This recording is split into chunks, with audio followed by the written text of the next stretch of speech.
Hello friends, welcome to learn economics and law. आज हम next question करेंगे जो आया है दिसंबर 2018 में आपके ओल्ड सिलेबस के हिसाब से। टैक्समैन का क्रैकर्स कर रहे हैं हम, ये टैक्समैन का क्रैकर से हम क्वेश्चन ले रहे हैं और ये वाला क्वेश्चन आया है आपके दिसंबर 2018 में। ठीक है, ओल्ड सिलेबस से क्या क्वेश्चन है? The unpalatable or inevitable recession can also be a key factor to trigger merger take over, how far it is proved true. यानी कि ये कह रहे हैं कि एक रिसेशन के टाइम में टेक ओवर मर्जर जो है ये एक कड़े और अच्छे एक की फैक्टर होते हैं इकोनॉमी के लिए।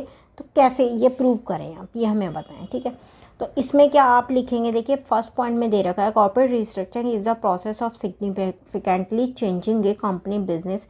यानी कि कॉर्पोरेट रिस्ट्रक्चरिंग क्यों अपनाया जाता है? बिजनेस को, मॉडल को चेंज करने के लिए, उसकी फाइनेंशियल कंडीशन को चेंज करने के लिए और शेयर होल्डर्स की वैल्यू को इंक्रीज़ करने के लिए कॉर्पोरेट रिस्ट्रक्चरिंग को अपनाया जाता है। ठीक है, पहले पॉइंट में ये दे देंगे। सेकंड पॉइंट में the most common form of corporate restructuring are, common form दे देंगे merger, amalgamation, acquisition, financial restructuring, takeover और स्लम सेल और बाय आउट, डीमर्जर वगैरह। सेकंड पॉइंट में आप ये लिख देंगे। ठीक है, फॉर्म्स। उसके बाद थर्ड पॉइंट में the primary factors of necessity merger, amalgamation and take over. यानी कि मर्जर, अमलगमेशन, टेक ओवर करने के लिए क्या क्या चीज़ें ज़रूरी होनी चाहिए। Synergy, benefit, economics of scale. Economics of scale हम कई बार कर चुके हैं।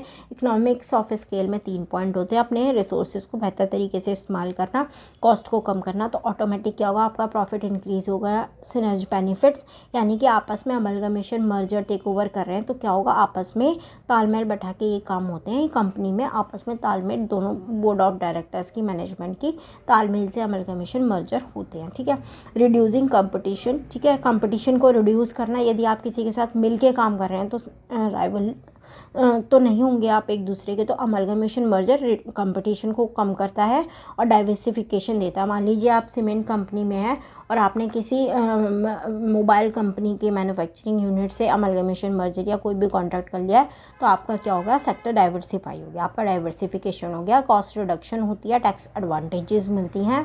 ठीक है, टेक्नोलॉजी के बेनिफिट मिलते हैं और ग्लोबलाइजेशन होता है, बाहर की कंपनी से भी आप कर सकते हैं। ठीक है, तो ये सारे क्या हैं? नेसेसरी फैक्टर है जो अमलगमेशन, मर्जर, टेक ओवर में अपनाए जाते हैं। ठीक है, जो होते हैं।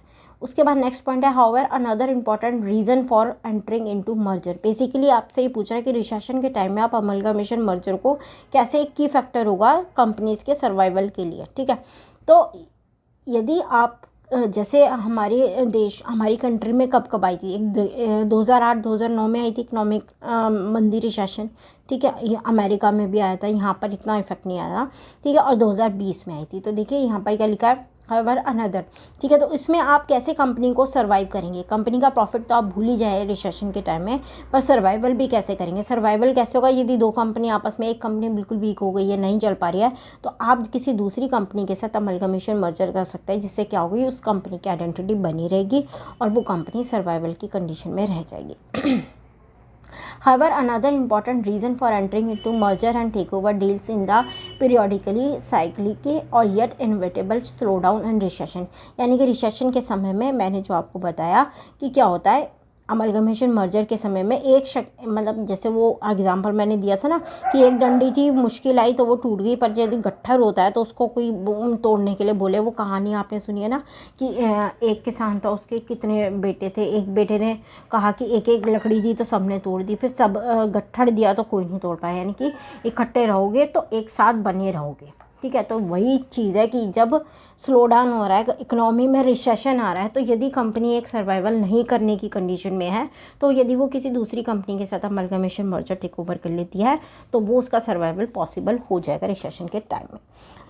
The world has seen recessionary condition during the year 2008 और 9 में due to the subprime crisis in USA and is effect spread across Europe. Later in 2020 world economy is badly affected by the कोविड-19 pandemic.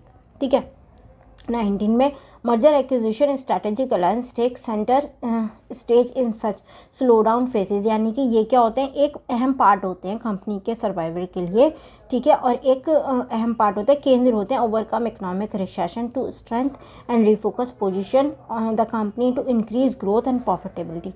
एक centre का point होता है, यानी कि यही एक तरीका है जिससे आप अपनी कंपनी का कंडीशन को बनाए रख सकते हैं, उसका सर्वाइवल कर सकते हैं, उसकी ग्रोथ कर सकते हैं, या फिर उससे प्रॉफिट निकाल सकते हैं, ठीक है। Companies make acquisition to gain access to new market products technology customer talent and faster face there were the example of organisation that have adopted survived and prepare during recessionary period. यानी कि क्या होता है, company जब acquisition करती है तो वो नई टेक्नोलॉजी प्राप्त करती है, ठीक है, नए कस्टमर बेस मिलते हैं उसे, नई मार्केट मिलती है, नई टेक्नोलॉजी मिलती है, नई प्रोडक्ट मिलता है, नई नॉलेज मिलती है, नई मार्केट मिलती है, सब कुछ नया मिलता है, ठीक है। और वो एक सर्वाइवल वाली कंडीशन में होती है रिसेशन के टाइम पे।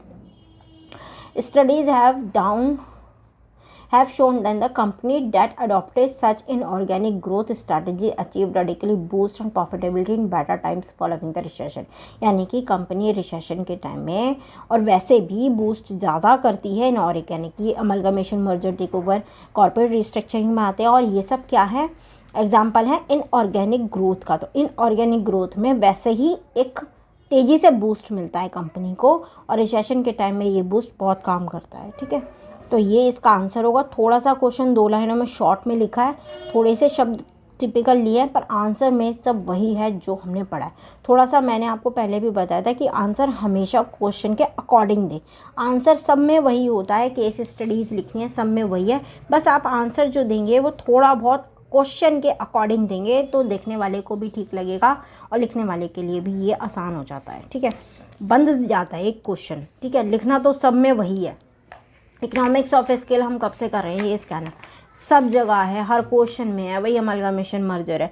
2-3 क्वेश्चन आप 15-20 आप केस कर लीजिए रिसेंट के, ठीक है, वो आप लिख के आएंगे तो बहुत बेहतर क्वेश्चन आपका बनेगा। मैं बार बार हर वीडियो में यही बात बोलती हूँ, तो आप ये ध्यान रखिए। आपका दिसंबर 2022 में पेपर भी आ रहे हैं, केस देखिए, मैं बताती भी हूँ जितना मेरे से होता है, ठीक है ना। बाकी अब मैंने रिसेंट में अभी दिसंबर 2017 का पेपर करवाया था, उसमें भी मैंने जो क्वेश्चन था उसमें केसेस वगैरह बताए थे, तो वो आप देखिए, उसमें स्कैनर ले आइए, ठीक है। स्कैनर से आपको काफ़ी हेल्प मिलेगी क्वेश्चन किस हिसाब से करना है, क्योंकि क्वेश्चन के मतलब पेपर में एक ये चीज़ उठाना कि कौन सा ऑप्शन इतने गलत तरीके से कई बार ये होता है कि कौन सा क्वेश्चन आपको अटैम्प्ट करना है और कौन सा छोड़ना है, वही डिसाइड करने में बहुत सारा टाइम निकल जाता है। क्वेश्चनों की कई बार लेंथ 4-4, 5-5 लाइन के क्वेश्चन दे देते हैं, उसको पढ़ने में ही टाइम लग जाता है, आपको समझ में नहीं आता कि इस क्वेश्चन में लिखना क्या है। तो उसके अकॉर्डिंग आप प्रिपरेशन करें, आप क्वेश्चन पढ़ें, तो आपको कई बार मॉड्यूल की लैंग्वेज एज इट इज़ उठा के क्वेश्चन में डाली हुई होती है और लास्ट में ज़रा सा आपसे पूछ लेते हैं, नीड बताओ, स्कोप बताओ, डेफिनेशन बताओ, ठीक है। तो आप उसका थोड़ा सा प्रैक्टिस करिए स्कैनर से। लास्ट टाइम है, इस समय मैं जितना ज़्यादा हो पाता है करवाती हूँ, ठीक है। आप देखिए, ठीक है, कोई डाउट हो तो पूछना, और यहाँ तक वीडियो देख लिया तो लाइक करना, शेयर करना, सब्सक्राइब करना, ठीक है। बाय।